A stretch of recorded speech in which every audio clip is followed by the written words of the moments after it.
1.292 millones. Es el número de niños y jóvenes fuera de la escuela.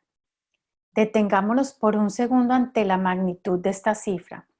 1.292 millones es el 16% de la población mundial actual. Se calcula que en Latinoamérica 160 millones de niños y jóvenes están en sus casas. Este es el equivalente al 75% de la población de un país como Brasil, que es el séptimo país en población en el mundo.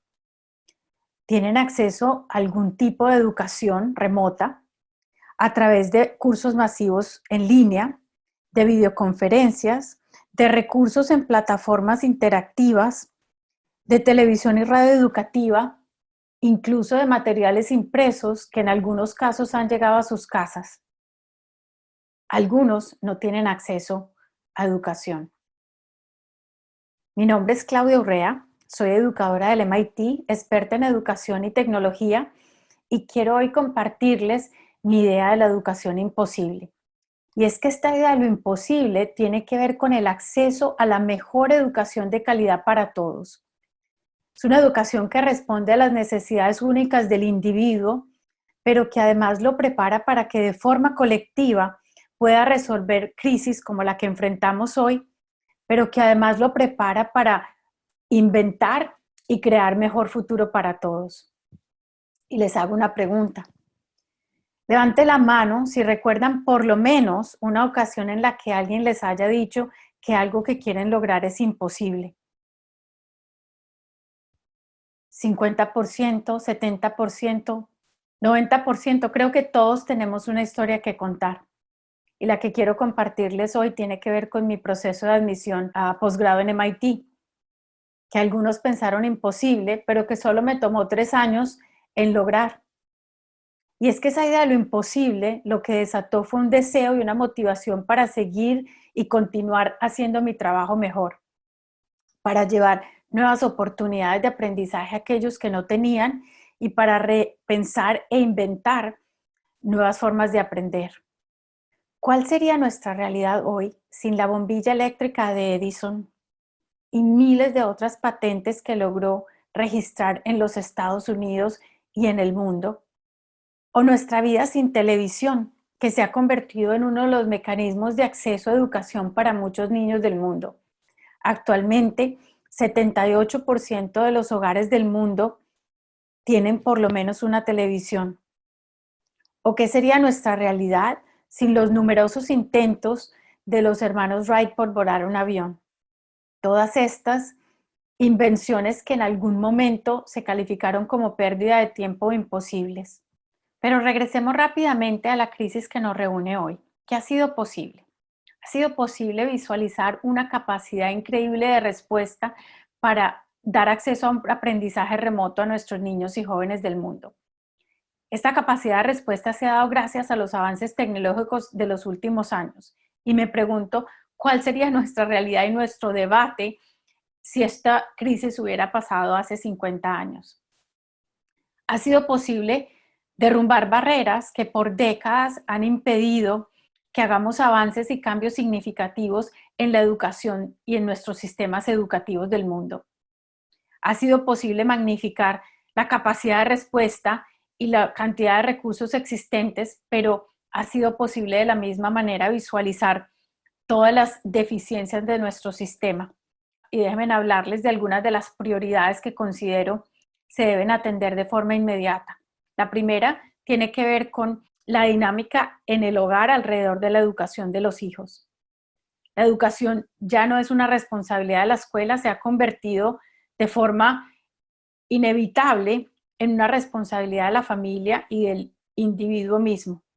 Tenemos que aprender y crear estrategias para la co-construcción de ese desarrollo de aprendizaje de nuestros niños. Tenemos que dar acceso a los que no tienen, cerrar brechas de acceso a tecnología, pero también a conocimiento.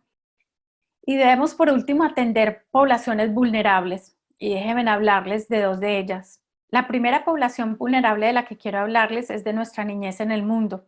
En promedio, el 50% de los niños del mundo asisten a programas preescolares antes de los 3 años. En Latinoamérica el panorama es bastante alentador. El 75% de los niños tienen acceso a este tipo de programas. ¿Pero por qué son importantes estos programas?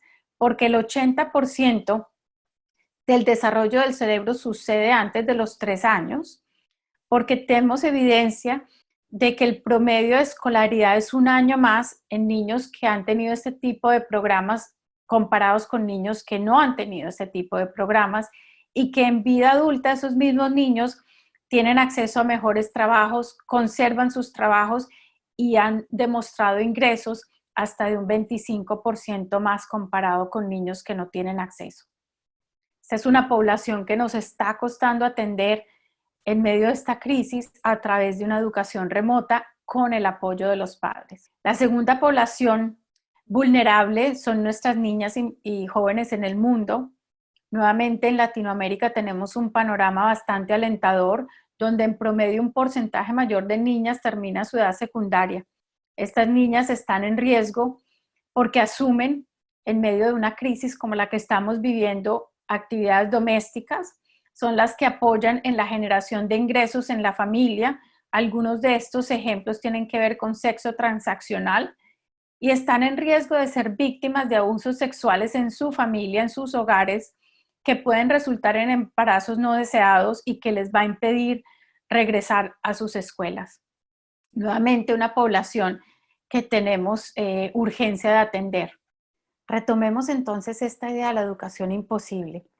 Una educación para todos, donde la salud mental del estudiante, de sus familias y de los educadores es una prioridad, donde la tecnología magnifica las capacidades del educador y del sistema educativo, donde se da respuesta a las necesidades del individuo y además se atiende con urgencia a las poblaciones más vulnerables.